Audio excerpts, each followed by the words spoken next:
Live, and we are live on Facebook and on Zoom. Nobody yet on Zoom, but we are live on Facebook. So it'll be recorded for posterity and for prosperity. Tonight's class I want to dedicate to a very special individual, my wife's uncle, Levi Halevi ben Leah. He's the engine of the Chabad community in La Brea. The brother of the rabbi there. He is the gabbai of the shul on La Brea, the Chabad synagogue there. And fortunately, he came down with some lung illness, and he is scheduled, hopefully, to get a lung transplant tomorrow morning. So thank God there is a match, and we just hope it goes well, and that there's no obstacles getting to surgery, and that it can get done. Cedars-Sinai? I don't know which hospital. That part didn't matter to me.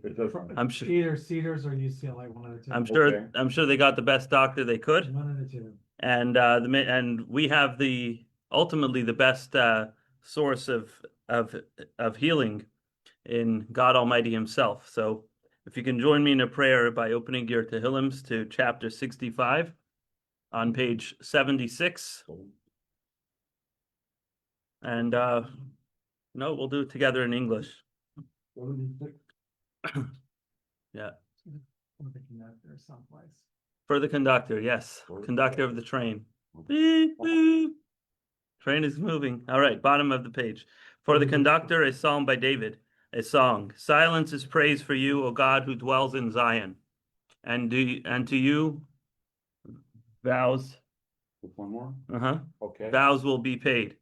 O heater of prayer, to you does all flesh come. Matters of sin overwhelm me. You will pardon our transgressions. Fortunate is the nation whom you choose and draw near to dwell in your courtyards. May we be sated with the goodness of your house, with the holiness of your sanctuary. Answer us with awesome deeds as befits your righteousness, O God of our salvation, the security of all who inhabit the ends of the earth and distant seas. With his strength he prepares rain for the mountains. He is girded with might. He quiets the roars of the seas, the roar of their waves, and the tumult of the nations. Those who inhabit the ends of the earth fear you because of your signs. The emergences of morning and evening cause man to sing praise.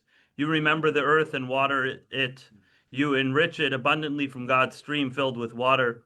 You prepare their grain, for so do you prepare it. You saturate its furrows, gratifying its legions. With showers you soften it and bless its growth. You crown the year of your goodness with rain, and your clouds drip abundance. They drip on pastures of wilderness, and the hills gird themselves with joy. The meadows don sheep, and the valleys cloak themselves with grain. They sound blasts, indeed, they sing. We'll do just one more short chapter. If you turn to page 25, we'll do chapter 20 together. Page 25 at the bottom. 25, okay. We'll do that one. You don't do 91? Just doing his capital and number 20. Oh, it is. Oh, Yeah. That's what you're doing. Okay. For the conductor, a psalm by David. May the Lord answer you on the day of distress. May the name of the God of Jacob fortify you. May he send your help from the sanctuary and support you from Zion. May he remember all your offerings and always accept favorably your sacrifices. May he grant you your heart's desire and fulfill your every counsel. We will rejoice in your deliverance and raise our banners in the name of our God. May the Lord fulfill all your wishes. Now I know that the Lord has delivered his anointed one, answering him from his holy heavens with the mighty saving power of his right hand. Some rely upon chariots and some upon horses, but we rely upon and invoke the name of the Lord our God. They bend and fall, but we rise and stand firm. Lord, deliver us. May the King answer us on the day we call. Here, let's move these out of the way. Just pass them up. Sure. And next on the menu, we'll say a little l'chaim. For anyone who would like to join me.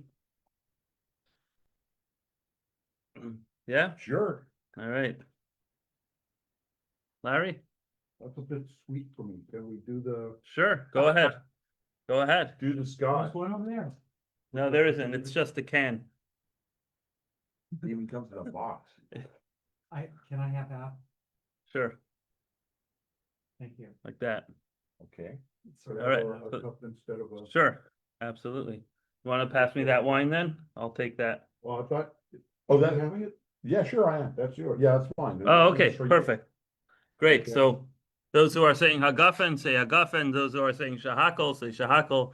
Baruch atah Adonai Eloheinu melech haolam borei pri Hagafen. Bro. Amen. L'chaim, l'chaim to Levi, Halevi ben Leah. Should have a refuah shalema. Should all go uneventful, and you should have an easy recovery. L'chaim. L'chaim. All right. Let's get into tonight's lesson, and it's actually. I know normally we do the Jewish insights, but instead of since they didn't have a new lesson this week, and instead of trying to go through the archives, I decided, you know what? Let me look through some of the sichas of the Rebbe, the talks that the Rebbe gave on this week, and maybe there's something interesting that will catch my attention and perhaps yours as well. And so there's one sicha that I remember that the Rebbe talks about the study of modern sciences and going to college and everything about that. As you'll see, he has some choice words for those who choose the path of studying in college or university and what goes on there. So it's a very exciting sikha. It's actually, just to give you a little background, this book over here is called Likutei Sichos, which means a collection of talks or a collection of sermons. There's 39 volumes over there on the first two shelves. The Rebbe spoke a whole lot more than that, probably 5 to 10 times more than what's in there. But these are the ones that the Rebbe received the transcript that people had recorded from memory and wrote it down later. Usually it's on Shabbos, so they would have to memorize it and write it down. And they'd given the transcript to the Rebbe. And sometimes the Rebbe would take the transcript and edit it, add footnotes, cross out sections, add sections, and all that. He would edit it like a published work. There's speaking, which is, I wouldn't say the Rebbe speaks off the cuff. The Rebbe speaks very thoughtful and calculated, but relative to something that's published and formatted and all that. So that's what this is. So sometimes you'll notice in this book that the Rebbe actually combined two different addresses from different times and published it as one sermon, if you will. So this one was published in 1977. That's when the Rebbe distributed this published printed piece, but it's actually, interestingly enough, it's a combination of 2 or maybe even 3 different talks. Yeah, it's from the end of 1965, beginning of 1966, as well as the end of 1976, beginning of 1977. So it's actually 4 different times that the Rebbe spoke about these subjects and kind of combined it and put it all together in this address. But roughly speaking, in other words, this is from the 60s and the 70s, right? So with that in mind, those of you who remember or have read about the environment on college campuses and sciences in the 60s and 70s, it's in the context of that the Rebbe is speaking, as we shall see. So let me see, is there another topic? In 60s, 76, all the 60s stuff was over with. Right. It was totally different. True. Although lots of what the Rebbe is going to reference here is very much relevant and perhaps even more prevalent in today's day and age. So,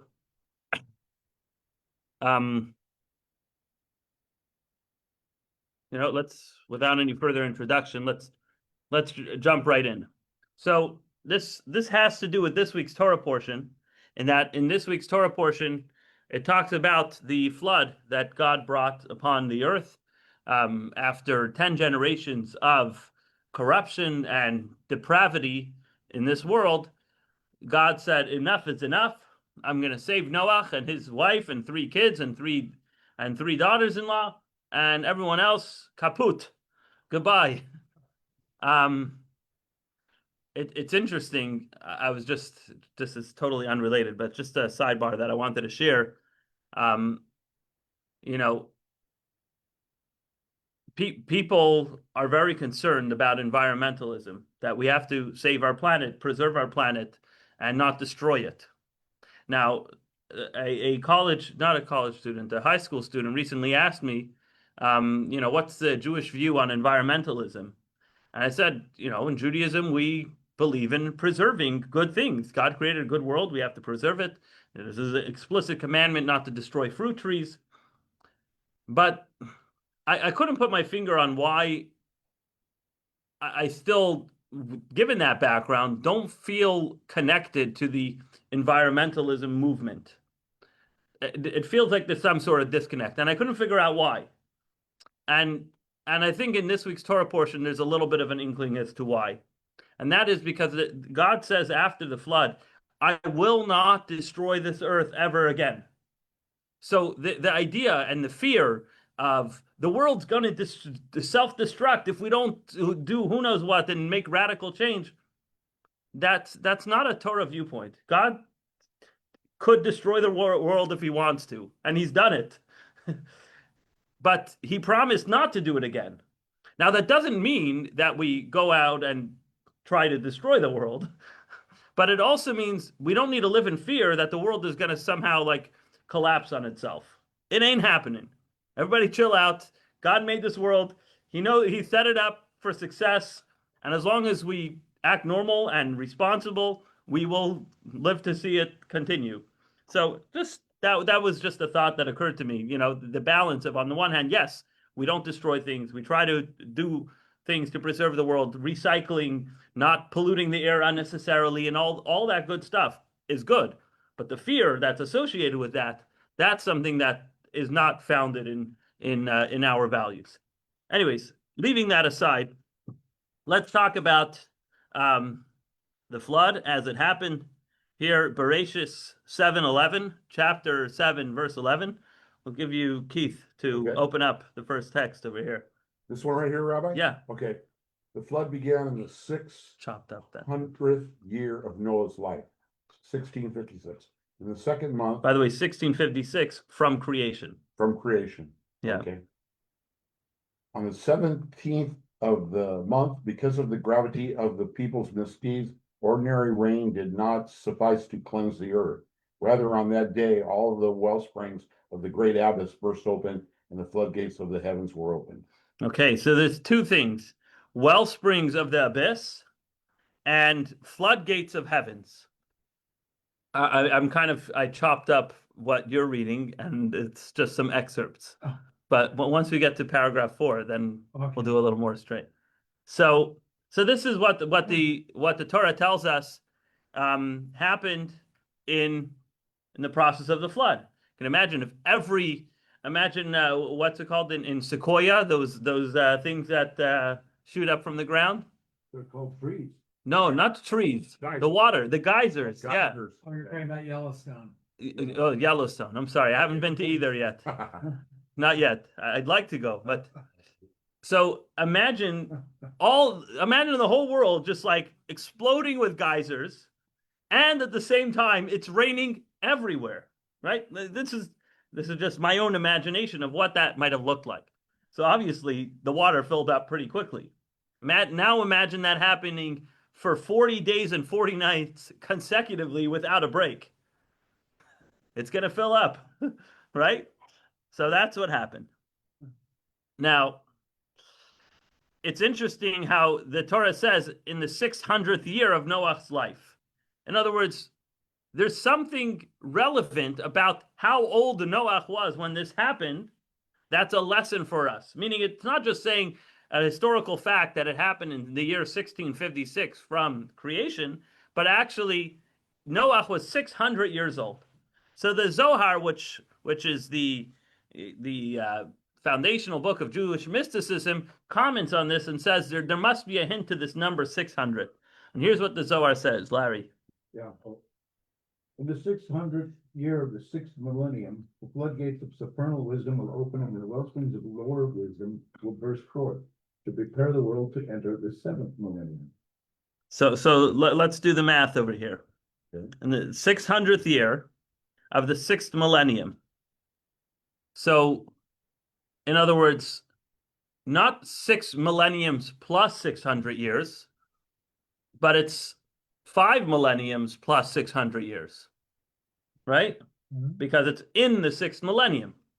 So in the 600th year, the flood, when is that? We are now in the year 5,786. So that means that 186 years ago was the year 5600 in the Jewish calendar. Following? So far. Okay. So what year is that in the secular calendar? That's 1839, 1840.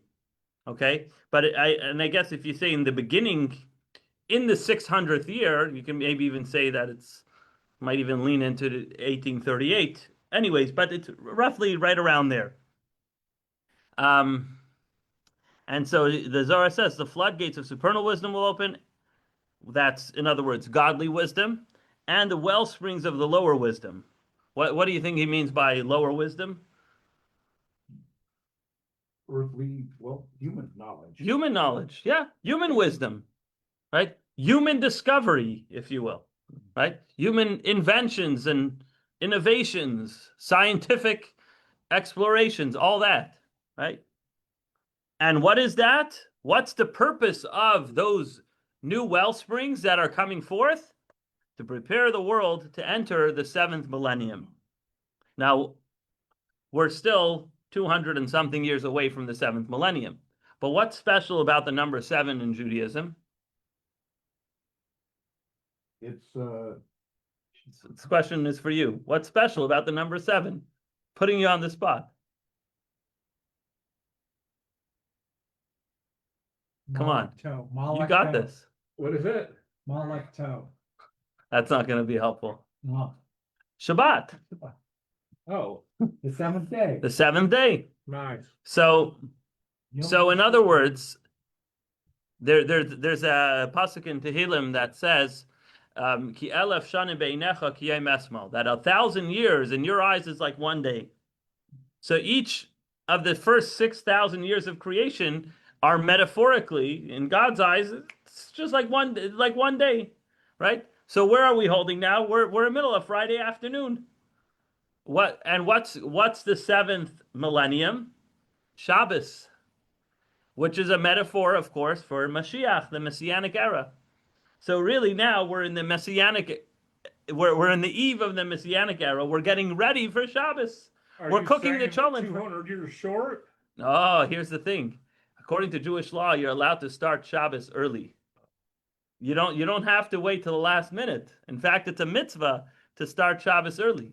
You light your candles when you start. Exactly. The moment you light your candles, so we gotta light the candles. We gotta bring light to this world, and that's what's happening as a prelude to that era. Says the Zohar, we'll have this sudden burst of wisdom coming forth. Now let's see where we see that in the spiritual realm. How the well springs of the floodgates of supernal wisdom come in. So Jim, read what the Rebbe says over here. As is plainly evident from the time the 600th year of the 6th millennium began in 1839. Onward, there have been enormous breakthroughs in the revelation of the Torah's wisdom, particularly with regard to Panemius, Mm-hmm. the Torah, the inner dimension of the Torah, i.e., its mystical secrets. Simultaneously, from that time onward, there have been qualitative and quantitative quantum leaps in the development of secular knowledge. Okay. Steve? What? The secular knowledge? He has Torah knowledge too. No, the qualitative and the quantitative quantum leaps. Expound on that. All qualitative, right? Qualitative is energy. Right. Quantitative is matter. It's something you can measure, right? Quantum just means massive leaps, massive jumps, Right. exponential increase. It's just one of So- those. Actually, the Rebbe points out that Exponential. right around the year 1839, in fact, in 1837, the first volume of the Alter Rebbe's, the founder of Chabad's Ma'amarim, his discourses were printed, which was a big deal back then to have something printed and published and publicly available. It was in 1837, and then in like 1847, 48, the second volume was printed then. And it wasn't simple. They had to actually change the name because the communist authorities didn't allow the printing of it. The name, I don't remember exactly all the details, but it was complicated. They had to go through a whole lot of hoops in order to get this done. So it was a big deal that they were able to accomplish this printing. The Tsar. The Tsar. Was the Tsar not communist? Or that was No, later. That was that was Stalin. Okay. No, that was started with Lenin. Lenin and then Stalin. Trotsky. Yeah. No, Okay. Then Fine. McCartney. To me, they're all the Ruskies. It's all the same thing. that's back in. Anyways, you agree. They're all the Ruskies. Whatever, mixing up the different eras. So, so what you see here is that there's this metaphor that the Zohar is taking from the story of the flood, of the what's the quote, the floodgates of the heavens opening up, meaning the floodgates of spiritual wisdom, of Hasidism, of Jewish mysticism being printed and available to the masses. And by the way, more so now, it's not just in Hebrew, it's in many languages, right? And that the well springs of the abyss is coming forth, meaning that scientific discovery, which is the abyss in the metaphor, is also sprouting forth to leaps and bounds, technology and all that. That's something that the Zohar prophesied 2,000 years ago. Okay? And he's writing that right around this time, you're going to see the Industrial Revolution and all these things has basically been foretold. Now, there's a few axioms that the Rebbe quotes over here. One comes from Rashi in the beginning of Genesis. I'm going to let you read later when we get into the later readings. But why don't you continue over here where it says Rashi? Okay. The entire world and everything it contains was created for the sake of the Torah and for the sake of the Jewish people. Okay, so that's two sakes, two reasons. The first word of the Torah is Bereshis, which is, it means in the beginning, but the word can be split up as Beis Reshis. Beis is the number 2, beginnings. In other words, there were 2 beginnings, there were 2 forethoughts, 2 primal ideas and motivations for why God even thought of doing this idea in the first place. And those 2 things are the Torah and the Jewish people. God looked ahead and he's like, I like that, and let's do all of this because I like those 2 things. That's one axiom that we have to keep in mind. And here's the second one. Read the one on the bottom from Pirkei Avot. Everything that the Holy One, blessed be, he created in this world. He created solely for his glory. Okay. So everything is for the glory of God. So even the other things that are not the Torah, that are not the Jewish people, are created for a purpose. They're created for God's glory. So what the Rebbe is taking out of here is that everything that we have in this world, specifically when we're talking about the topic of secular wisdom, that it's all here for God's glory. It's not here despite God. It's not here,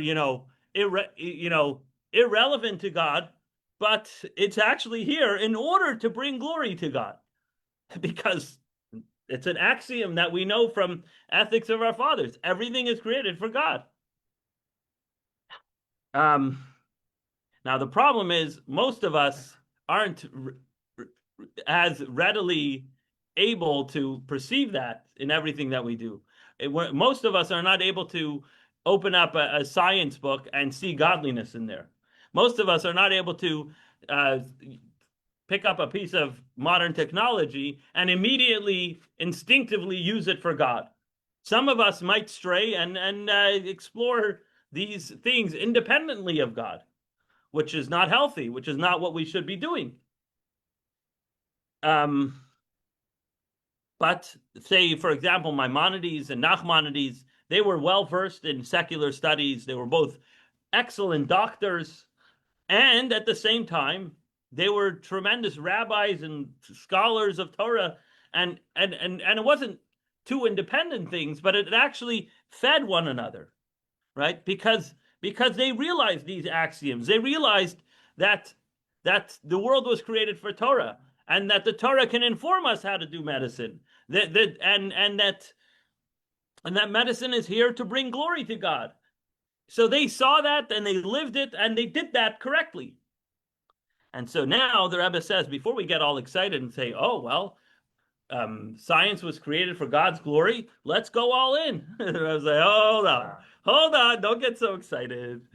And that's where we come to the next paragraph. Larry, why don't you read the first of these long paragraphs? Before yeah. proceeding, further clarification is called for. It is obvious that the possibility of using secular knowledge for holy purposes bears no connection to the issue of whether young men and women should attend college, university, or similar institutions of secular learning. Attending such institutions violates a severe prohibition and is fraught with danger, and danger is more grievous than prohibition. And by the way, when I read this for the first time some 20 years ago, I just assumed it's fraught with danger spiritually. It's harmful for our souls. Unfortunately, lately we've seen that it could be dangerous physically. Jewish students feel unsafe on college campuses. Did the Rebbe mean this? I don't know. I'm just giving my own interpretation, but keep going. So the entire worldview that presently prevails in such institutions is permeated and dominated by the denial of God's providence and by the belief that there's no entity or power that can influence or affect the natural order and its rule. Right? What was some of the lines from the 60s? You know, free living and live free or die or something. You know, it was revolution of 1776. Okay, I'm mixing things up, but I think some of that might have been quoted. No? Oh, No, I'm that was a good one. misquotes. But you get what I'm trying to say, though. There was a lot of this, living free, walking around, however. If it feels good, do it. That's basically what it was, which wasn't exactly permeated with, if God says so, do it. It was quite the opposite of that. Keep going. The only ism is hedonism. That was one of the Exactly. Yeah. Such a worldview is accepted as a given and constitutes the underpinnings of the entire course of study in such institutions. The curriculum in the overwhelming majority of such schools includes the study of heresy, belief in other deities, and the like. Okay. Let me ask you, since I wasn't around in the 60s and 70s, does this sound like, for those who were around then, does this sound like an accurate description of the environment in college campuses then? Not really. You don't think so? Oh, What was the environment in your experience? okay. Where I went to school, it was totally different. If you went to Cal, maybe, yeah. Because you were in the nerd school. You weren't in the hippie school. I mean, we had the hippies, but Ah. all the hippies went to Cal. What in your opinion, what does this line up with what you recall? No. No? You can get into some of the sciences that say, and there will be professors, let's say, that will advocate that there's no divine origination to any of this. It's just completely random. Mm-hmm. But they can teach that as dogmatic truth, or they can say, this is just one opinion. Right. And it just happens to be mine. There's no conclusive evidence that it's random. It's seemingly random, but there is a divine creator to it. I hear. No. Okay. Look, maybe that might have been some more altruistic and precision guided professors that you heard from that kind of kept to that standard and that truth. But No. it's clear that there were many, and at least in the student body, a lot of the social environment in college. The Rebbe is not necessarily directing this at professors per se, but he's talking about the environment overall, is not one that, takes God's existence as a given. On the contrary, it's either presumed as not, or at best, it's being challenged whether it's true. And so, additionally, here's the fun part. Additionally, in most, indeed, in almost all of these institutions, shame knows no bounds and modesty is unheard of. One who conducts himself or herself modestly is mocked. The more one flaunts acceptable norms, the more laudable he is considered. The appalling situation on the campuses, most conspicuously in the dormitories and recreational areas, is public knowledge. There is no need to elaborate on the alarming nature of the matter. Okay. So the Rebbe is saying some very sharp words. He's not mincing for words. He's saying very clearly the entire environment from top to bottom, both in the academia and in the social environment, is just not a good place for a Jew. It's just not. It's not the right environment. And the Rebbe says that even if somebody's going to come and say, well, it's not going to affect me. I'm going to rise above it. I'm not going to, be sucked into the social environment that I'm in. The Rebbe says, good luck. Well, that's not exactly what he says. What he says is a quote from one of the first prayers that we recite every morning. And that is a prayer asking God not to bring us to face any challenges. And the Rebbe says that even a tzaddik gomer, an absolutely righteous person who lived 120 years in this world in perfection, in the last day of his life, when he opens that prayer book, he says, God, do not bring me any challenges. And here, a person's going to go and say, well, I'm just going to walk into the lion's den, spiritually speaking.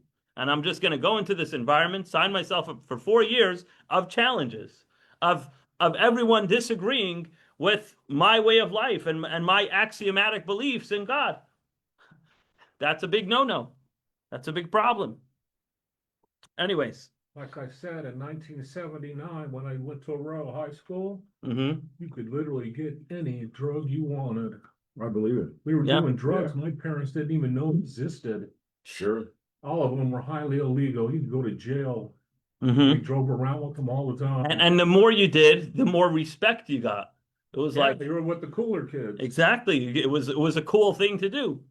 And the drugs, what do they say? Drug, sex, rock and roll, right? Right. Yeah. All of that. So it all goes together. So let alone the colleges, and you're stepping up till there's more money and more. And then a lot more things are legal because you're over 18. Yeah. A lot more drinking and whatever you want. Anyways, so Drank in college. the point isn't to teach the world now that these things exist. The Rebbe is saying these things are, public knowledge. But the point being is that just because we're going to extol the virtues of the existence of science and the existence of good technology, it doesn't mean that that's the right place for a good Jewish boy or a good Jewish girl. So,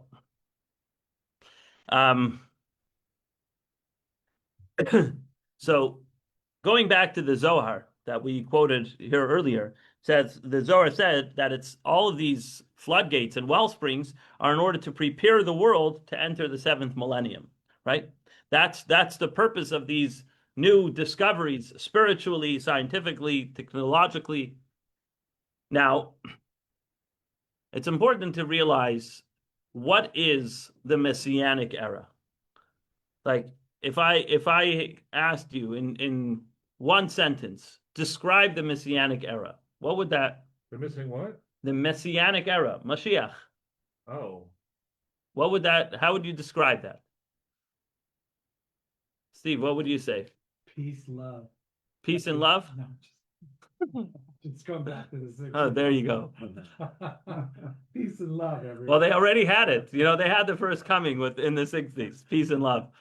No, it's What? it's God coming to earth. Oh, okay. How would you put it? It's a renaissance. It's a renaissance. Now in English, because that's French, I think. Yes, it is,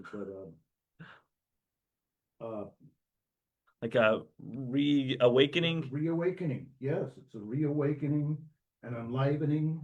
That's what it is. And The Okay. seventh level comes down to the first level. right, slums you down to the. Oh, basement. right. Like talks about the seven heavens, right? So there's a pasuk in Isaiah chapter 40, verse 8. It says that the glory of God will be revealed, Mhm. and all flesh will see together that the mouth of God has spoken. Or there's another verse. I think it's actually from the same place. It says the entire world will be filled with the knowledge of God. Famously, Maimonides ends off his 14-book magnum opus with this sentence. Why did the Christians get it all wrong, that Isaiah from 40 to 43, I mean to 53? I don't get I it. don't know why they get anything wrong. I don't know what they get right or wrong. It doesn't really affect me. So It's like, God. So it's important to realize, what does Isaiah say? That all flesh will see. Now, to be clear, flesh includes your arms. It includes your knees. It's everything. Your neck is part of your flesh. As opposed to, for example, we say in our prayers, let our eyes see when you return to Zion, right? Okay, our eyes should see good things, godly things. But that's not what the prophet says. The prophet takes us a step further by saying that the flesh will see godliness. So in other words, not only will you see it intellectually, but like your entire flesh will experience the word of God, the existence, the presence of God. So that means that every facet of our being is really going to be permeated with godliness. And the Rebbe says, how do we see this in a practical way? How do we see this preparation for the seventh millennium happening? How do we see the preparation for the Messianic era happening? So again, this is the 60s and 70s. The Rebbe says, and it's very interesting the way he lays this out. One of the natural powers which existed from the 6 days of creation in its full glory, but humans didn't know about it. That is something that only recently became revealed and actualized. That is that a voice of a person in one place can be transmitted to another place across the world simultaneously, i.e. telephones, right? So the Rebbe's like, telephones existed from day one. The technology and the ability for telephones to exist was always here in this world. Humans only discovered it more recently. Just like electricity. Yes, We absolutely. didn't invent. So whether it's a telephone or a radio, the Rebbe even spells out these words: telephone, radio, and then the Rebbe says, and more recently, to see another person and all their movements as well. Interestingly, the Rebbe doesn't say what he's referring to over there, but he just says the ability to see a person and all his movements. You know, it's interesting. I grew up in the 90s, before WhatsApp, before FaceTime and Skype, but much later than all of these things, which we already took for granted at that point. But still, in your normal household, you had a telephone. And I remember trying to figure out, like, I understand, because most people had wired telephones, right? Okay, so there's a wire, and it somehow connects, and it's like, but my sister in Holland, like, do the wires go under the ocean? Like, I was trying to like make sense of it, but I was like still so like, I wasn't. It wasn't a problem that I had. It was a wow moment. I was like, wow, it's amazing that technology is able to do this. And then like in 95, 96, my father got a cell phone. I was like, wow, this is amazing. Like there's no wire and you can still use it in the same way. It's just, and I was like, you know, I'm a little child. I must have been Yoey's age. And I'm like, wow, technology is developing so rapidly. I bet you, and you know, when you say I bet you, you're like, you don't actually believe it. right? Because otherwise, why would you put money on it? You're going to lose your money. But I remember saying, I bet you that one day we're going to be able to talk on the phone and see the person we're talking to on the phone. And I still remember like who I was talking to in my class. He actually lives in Israel now. Eliezer Simcha Lasry.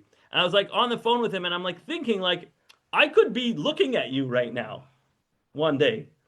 You know, Japan had that 5 years before America did. Really? Interesting. What? FaceTime on the phone. FaceTime? Oh. Yeah, you know why? Why? Why? Because there was only one carrier in Japan, but in America you had 7 or 8. And there was all legalities of them fighting who was going to come first. Do you know who had it before Japan? Who? The U.S. military? The Jetsons. Jetsons, Oh, right? I don't know what that Great is. show. Cartoon. Oh, okay. For There was a 1967. science Yeah. fiction cartoon. Fine. George Jetson. But the point is that science fiction, it ends up often prophesizing what will happen in science sooner or later, But right? you're right, but there was a cable that went underneath the ocean. So you could talk to your sister in Europe. Was that really true? Yeah. That's so interesting. There still is. That's so interesting. Because as opposed to telephone, the way radio works is that the waves are in the air everywhere. Correct me if I'm wrong. And then the radio device just captures those waves. Well, the thing with the problem with phones is it doesn't go very well because there's a lot of interference. So most of the stuff is done through cable. Remember, Right, but remember the radio, I'm Russians- asking you because I don't know how this stuff works. Waves, yeah. They in other words, I don't have to turn on station 87.9 over here for 87.9 to be in this room. 87.9 is in this room always. I just have to turn on the receptor to capture that wave. Well, 87.9 is in the megahertz. It doesn't have the Okay, the I don't know, station 880 AM, whatever. It's like 1070s, 780 AM. AM will bounce off the stratosphere. So Okay. you can bounce that. Yeah, I wasn't- long way. Well, I wasn't being specific between AM and FM, but you got my point. The waves are there even before you capture it. When you have a radio device, that's just capturing that wave into a vessel that can actually translate it to the human ear. But the waves are there regardless. So this accomplishment to be able to hear another person and see another person at the same time as they're actually doing something on the other side of the world, that gives us the best metaphor ever for the idea that we believe in, it says in Pirkei Avot chapter 2 that there's an eye that sees and an ear that hears, and everything is written down in a book, right? Go try to find something on the internet that you deleted. You can find the archives. Everything stays on the internet forever, right? I mean, but until these technologies came about, the idea that like, oh, does God really see me? Can God really see me if I'm under my blanket in the privacy of my room? Absolutely. Because, I mean, X-ray technology, right? These are all metaphors to tell us humans only recently discovered that. But who created radio waves? Who created all these things? God created them. You think he doesn't know how to work them? You think he doesn't have video cameras in every piece of wood that exists in this room?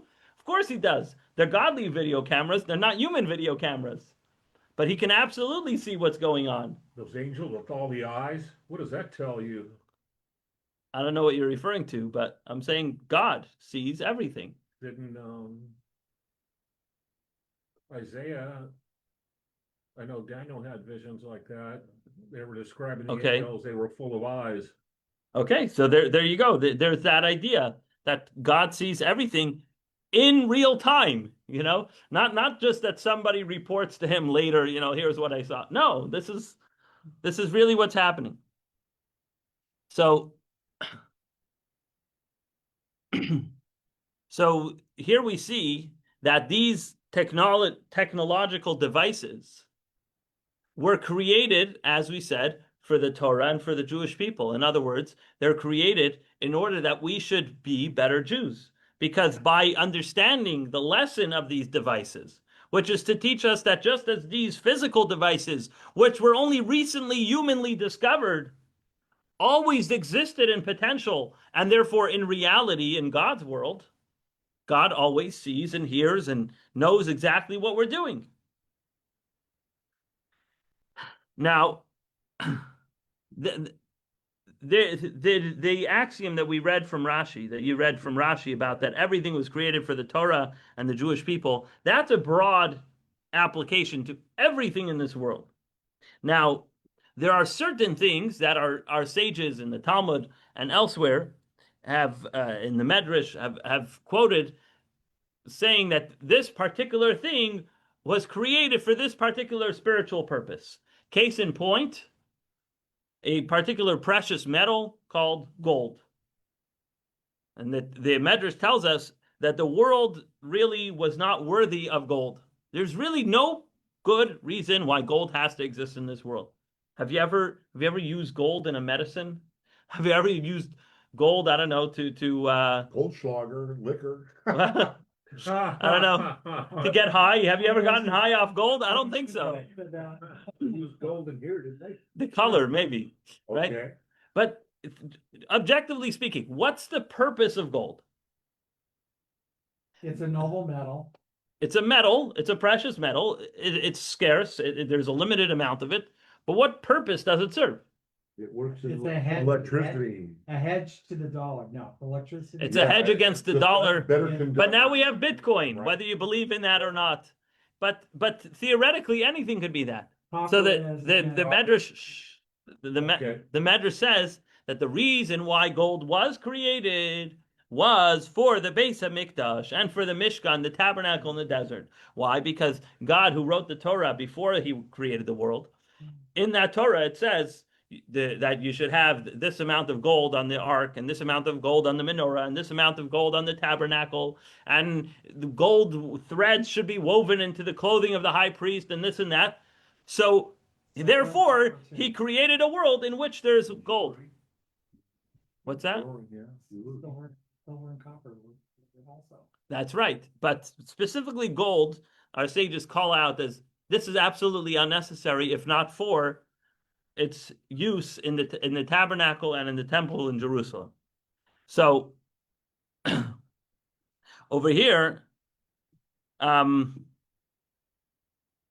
we see how something is specifically created for a spiritual purpose, but the side benefit is that we get to use it also.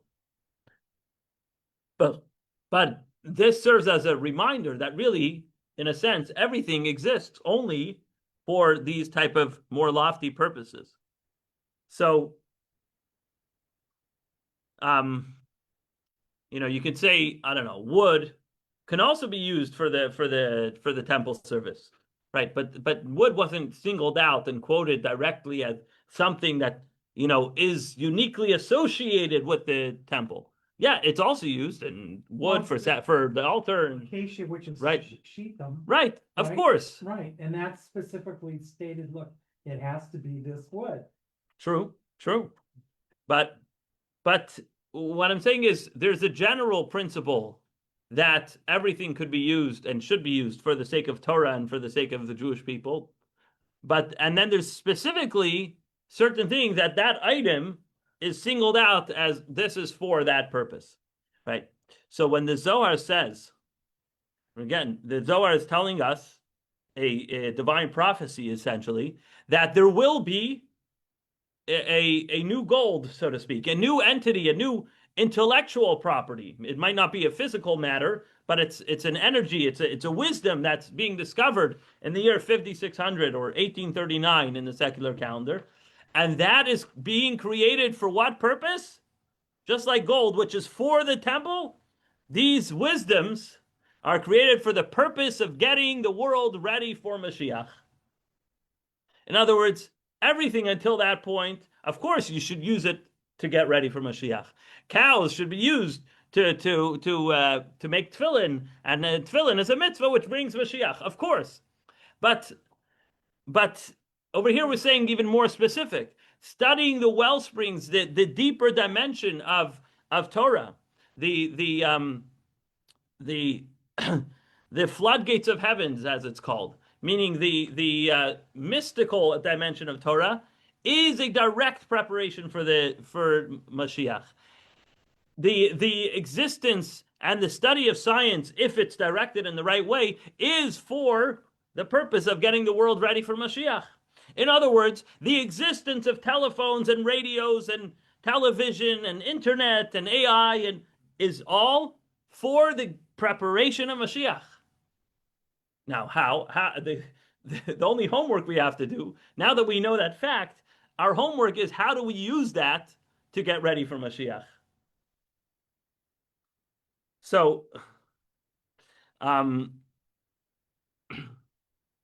so one example, the Rebbe says, is when we use a radio to spread the inner dimensions, the floodgates of heavenly wisdom. And around that time in the 60s was a very unique thing to get a radio show. Not you can't. It's not like today. You know make a YouTube channel. Good luck. Right? Podcast. Every Tom, Dick, and Harry has a podcast. Right? But to get a radio show, it was not simple. But yet Rabbi Yossel Weinberg had a radio show. I think it was Saturday nights. I'm not sure. But he taught Tanya on the radio, I believe in Yiddish, because in the 60s, thousands, if not millions of Jews spoke Yiddish. Well, I don't know if there were millions of Jews in America, but there were definitely hundreds of thousands of Jews who were Yiddish speaking, There were millions of Jews in the United States. Okay. There were many Yiddish speakers. Yes, a lot. Okay. A lot. A lot of Yiddish speakers. Especially in the 50s. And they weren't, let's just say they weren't necessarily going to synagogue every week. And yet they turn on the radio and here's a rabbi speaking in Yiddish in their home mother tongue, a lesson in Tanya, in the most deeper, this is 60s, yeah. It was on public radio. Yeah, I don't know if it was Commercial. No, they had their own station. I don't know what it Yeah, was. like a little I don't know exactly the technological. wattage. You can look it up. Like that. You can Google. Local area. Just Google these words, Tanya on the radio for the first time, and just you'll find all the information you need to know. How, why, what channel, and all that. The point is, the Rebbe is saying that the words of Chassidus that are being taught on the radio, as we said earlier, the waves are actually being spread everywhere in the world. Whether you capture those waves or not, the waves, the energy of those words of Tanya that are being taught is really spreading throughout the world. Now, where do you see the correlation to that in the prophets? When the prophet says that the world will be filled with the knowledge of God, what's Tanya? Teaching about God. What's the radio? Filling the airwaves with the knowledge of God. I mean, that's fantastic.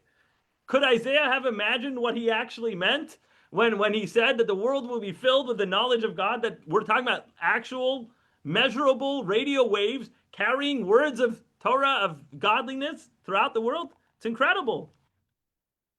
And yet, and not just that, but using the term flesh, that the flesh will see, meaning that the radio waves were capturable to humans of flesh and blood. So human beings are able to absorb this knowledge of God that's literally filling the world. So,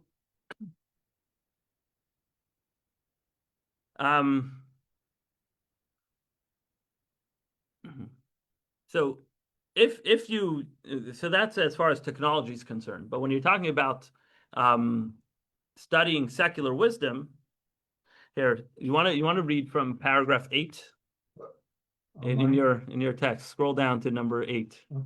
They're numbered, right? Oh, okay. Go ahead over there. I'm good. My God. It's way down there. Yeah. Way down under in the bottom. Okay, a further point, radio waves are merely an example that demonstrate how secular knowledge can be utilized to disseminate Miyot Torah. Pnimius HaTorah. Pnimiut. Pnimiut. Pnimiut, the inner part of the Torah. Okay, so we got a Yiddish word, okay. When you're doing. How it serves an intermediary for another purpose, for propagating the Torah and its mitzvot. However, it does not exemplify how secular knowledge is connected to holiness in and of itself. The true unity between secular knowledge and of the Torah is expressed when the former itself demonstrates the truths of Pimiot Torah. So in other words, it's one thing if you take secular knowledge and you can, let's say, cure a rabbi who is going to teach Torah. So it's not that the medicine was a Torah thing. The medicine was used for a very medicinal thing, which secondarily caused a benefit to the Torah. But then the Rebbe is saying that the true correct utilization of the secular wisdom is when you can take that wisdom itself and understand godliness in a deeper level. And I'm just going to say outside, and then I'll have you read inside.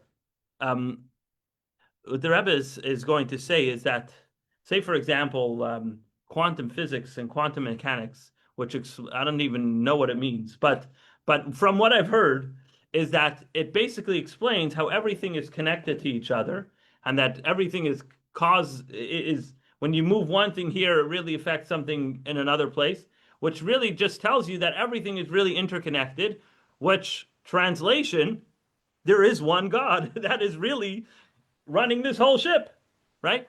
So it used to be people would think that there's energy, there's matter, and they're kind of two separate entities. I'm an energy scientist, I'm a matter, physicist, and I'm into, math and facts and matter and space and dimensions. Energy is not my field. But the more science develops, you realize that energy and matter are interconnected, right? Mm-hmm. So now I'll let you read in the Rebbe's words. To cite an example of fundamental, did I already read that? No. I don't think so. To cite an example of fundamental concept in physics that illustrates this point, Pimiot HaTorah reveals that, all I had to do is look over to the right, I can see how it's done. Reveals that God's simple unity, Akdus Hapshuta, simple unity, meaning absolute unity, encompasses this material world, despite the existence of a multitude of created beings. That multiplicity does not pose a contradiction to God's simple oneness. On the contrary, as explained in many sources, this very multiplicity stems from that self-same oneness. Okay, I'm trying to say here. In other words, all of these multiplicities, all these different energies and matters are really all part of the one entity of God's existence. Okay, I get what they're doing when they compare it to quantum mechanics. Okay, let me explain to you how quantum mechanics works. Okay, let's hear. Okay, so basically I have an electronic cloud around an atom, right? Okay. So I can excite this like chromium. Chromium's got 7 valences. Okay, so if I hit it with X-rays, it can go up to the next energy level. So what I'm doing is that as I'm giving this thing enough energy, so it goes up to this level. Now what happens? Meaning it radiates further out. Right, now what happens is a step function, because I can crank up, and then when I hit that energy level, bango, it goes to the next level. And then what I see is I see a difference. It could go from green to yellow to pink. I can see the quantum by the color if I put it in a flame and excite it. So that's what this is. Whoever came up with this said, hey, look, this is what's happening. There's a multiplicity that's in the self same oneness. So it goes up in levels. So we have 1 to 7. And it's all related to that one atom. Right. It's all related to the one atom. I get it. Okay. That's what they're trying to explain. Without, Okay, you're doing good. You say quantum mechanics, it's like, what do we are get you out of talking about? that? What? What do we get out of that? It's an analogy. That's all it is. It's an analogy. It's an analogy for the oneness of God, that even though we see multiple different things, it's all part of the one God. It's Simi's grandfather came up with it. What? Not this thing. He came up with solar stuff. He studied the same stuff. Okay. Okay, Anyways, keep reading. Now, since the true existence of the world, okay, since the true existence of the world is God's simple oneness, it follows that such oneness is reflected in the existence of the world itself. For example, the inner dimension of the world itself is characterized by oneness. okay, so in other words, what the Rebbe is saying is like this. You know, if you're studying very non-advanced science, you might study energy and matter and different components and different types of matter, different parts of the periodic table independently, and just say like, I don't know how they interrelate. Like, this is just my field is H2O, and I don't know anything else. It's like, okay, you're very closed-minded. You're not really getting the full picture, right? So the Rebbe is saying something that's axiomatic to Jewish belief, and that is that whatever happens and is presented in this physical world is really only a reflection and a result of the true world, which is the spiritual world, the godly world. So science, if studied correctly and accurately and thoroughly, will eventually lead to the same conclusions, or at least analogous conclusions to the truth of God's existence in the spiritual world.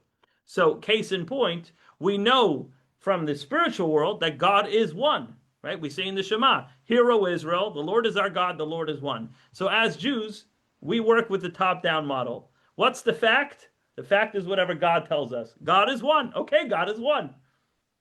Now you can go and study science and discover that from a scientific standpoint as well.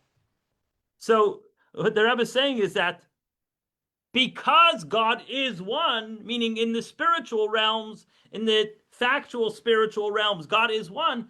Therefore, if you study science correctly, you'll actually discover, oh wow, God is one. Wow, like scientifically, it can be proven. That's incredible. That's where the Rebbe is going then. Okay. Keep going. This concept that the unity that pervades the world, which from the standpoint of its inner dimension is a reflection of God's simple oneness, is being progressively revealed to an ever greater extent as secular knowledge develops and flourishes. I can give a big example. In 1965, we Okay. came up with the Big Bang Theory. Okay. So what does it say in the Torah? It says, hey, one day God created the universe. There was nothing before. What was before the universe? There was nothing. And that Big Bang Theory proves it, that look, there was nothing there, and now we have the universe, and we Right. can measure the universe. And so this is what I'm saying, that science. But did we need all them to say that for us to believe what we No, already no. believed? No, but there's both elements. There's a top-down model, which is that we believe things because we believe them, because God said so, and we know that that's true because God's not going to lie to us. But then there's also the bottom-up model, which is we use our own brains and our own scientific proofs available to us to discover that truth as well. Now, the only thing I'd say is that the Big Bang Theory is an incomplete example because the Big Bang Theory also doesn't exactly line up with the whole timeline of the Torah and everything else. But it's okay. It's progress. I'll take it for what it is. It's progress. It's a step closer to the Torah's narrative than what existence and than the prevailing accepted science prior to the Big Bang Theory. So it's a step in the right direction. And that's what I'm saying. If science is studied correctly and thoroughly and accurately, eventually it'll come to the full discovery of the Torah's truth as well. It hasn't quite gotten there yet. We haven't quite reached the Messianic era. Okay, but you see, there's progress in that direction. It seems like a waste of time for something we already knew. You didn't know it until 1965. There's no, okay, here's the difference. Here's the difference. There's hearing and there's seeing. When we know that God exists, we know that God is one, we know it because we heard it, because it was taught to us. And we know that it's true that the Torah says God is one. But then there's understanding it. And that's like seeing it. There's like that aha moment, like, oh, wow, that is really true. what they told me is really true. It's a certain added appreciation and reality that's appreciated when you study it in that way. But you don't need signs to have your eyes open. And God No, will you need reveal that. Hasidus. You need the Pnimius HaTorah. You need the inner dimension of the Torah, which elaborates the Kabbalah, which elaborates on the oneness of God and the expression of I God. just think of all these pictures are showing of all these galaxies and these stars, everything way out there. It's like, you spent all this money, you did all this, but what about the homeless, or what about the Real. problems going on here? Okay. Or like that Rosetta thing where they sent that satellite out 9 years and it dropped that thing on that asteroid, Oh, yeah. which mean they had to start building 15, 20 years prior to that to even launch it on that. And what? So a bunch of guys can just sit in a room. Yeah, we did it. We did it. I mean, what good did it do anybody? Really? So it's a good question. It's a good question. What's the meaning and purpose of all these things? Well, first of all, I'll say Because you don't know what's there, first, and that's what man's there to do, is to find and then explore. Jim, first things first, it's not a contradiction. You can feed the homeless and you can discover space at the same time. Well, Yes, you can. There's a lot of people in this world, and it's like saying, "Oh, why am I sitting here giving a class? I should be feeding the homeless." No, my job at this point, at this time, in this point of the week, is to be giving a class. That's what I meant to do. And you could use science to discover ways to feed people. That too. But the point is, but they did. just because somebody's doing one thing, you can't say, well, everybody has to do the most important thing in the world. Not necessarily. But let's finish these thoughts over here.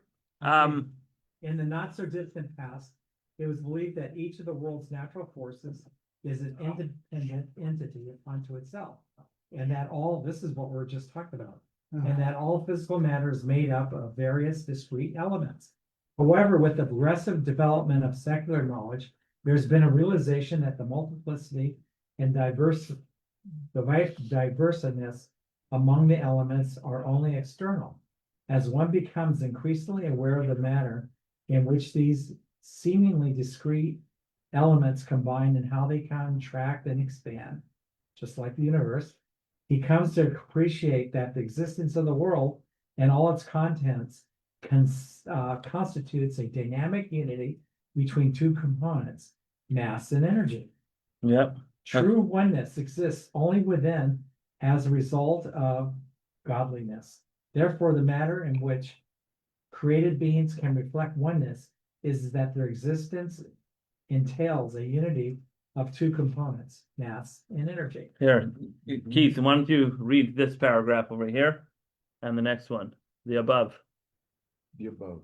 The above explanation reflects the link between the flourishing of secular knowledge and the revelation of Pnimius Pnimius HaTorah, HaTorah, the mystical inner dimension of the Torah. to prepare the world to enter the seventh millennium. All right, you want to pass it along to the next guy? Sure. Says right here, the Oh, you got it. revelation, Oh, you got it. Yeah, you got it. Look at that. the revelation of Pnimius HaTorah engenders the development of secular knowledge, because in this way, Pnimius HaTorah, with foretaste of Mashiach's teaching, which will reveal God's oneness in the world, provides at least a preview of the fulfillment of the prophecy. All flesh will see that the world as it exists in its own context will become a medium for God's oneness. The world itself demonstrates the concept of unity, making possible the realization that in truth, unity in the world is nothing other than an expression of God's simple oneness, revealed in Pnimius HaTorah. And it is precisely knowledge of this nature that prepares the world to enter the seventh millennium. May this take place in the immediate future. Amen. L'chaim. Karim Mamash. L'chaim, l'chaim. So this is a very foundational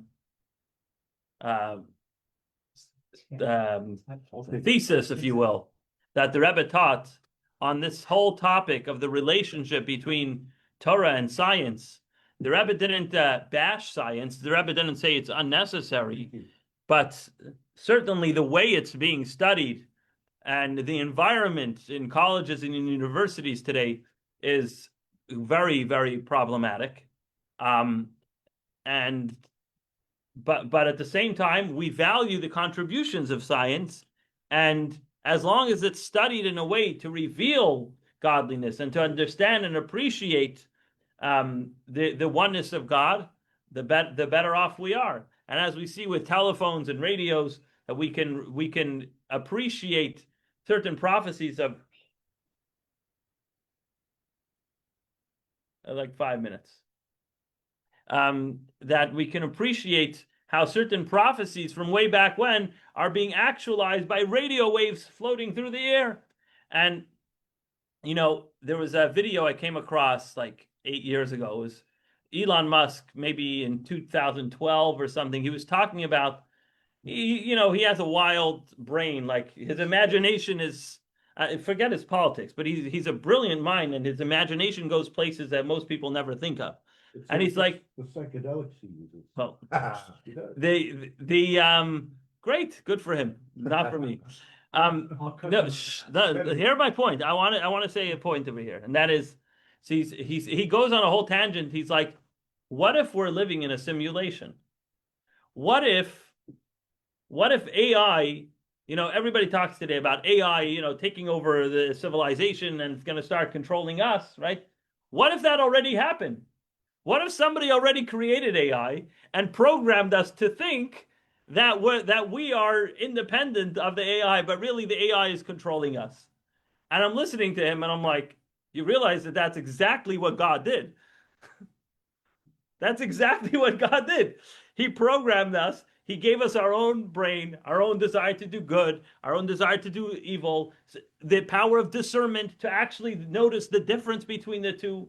Also, the power of lust and desire to blur that power of discernment. And that's why we live in such a complicated existence where we're trying to find the meaning of life and this and that, right? It's complicated. But really, what is it? It's a divine simulation. It's us believing that we're like independent of God when really God's like, I'm holding you by a string. But it's okay. It's okay. I want you to believe that you're independent because I want you to work on yourself. I want your own engine to work on its own and come up with its own ideas. That's just like, people expect AI to do, to come up with its own novelties. God did that to us, right? So the fact that we're thinking about AI in those terms, in the whole, independence versus dependent, like, isn't that the whole theological debate about free will and determinism? So really, that's the fact, whether or not AI gets to that point, the fact that we're discussing that and that we're finally appreciating the lengths and the distance to which AI can actually reach actually helps us understand what God did to us in the first place and like made this whole world. So I think that that's an incredible discovery in and of itself. And there's of course there's the practical tools that AI can help us, understand things quicker, faster, and accomplish things, achieve our goals in a quicker way and more efficient way. All that is of course incredible. But really, ultimately, if the whole deluge of knowledge, as it's called, both spiritually and scientifically, is all towards one cause, which is the revelation of godliness and the coming of Mashiach, we certainly see that happening, and may it happen quicker, lot before Shabbos. We don't have to wait till the last minute. We can light candles early. We can bring Mashiach early. And trust me, he's not early. He's already late. He's been told he's overdue. So l'chaim. I wanted to say, Yeah. do you want to end your? Yeah, I'm gonna end the Zoom and the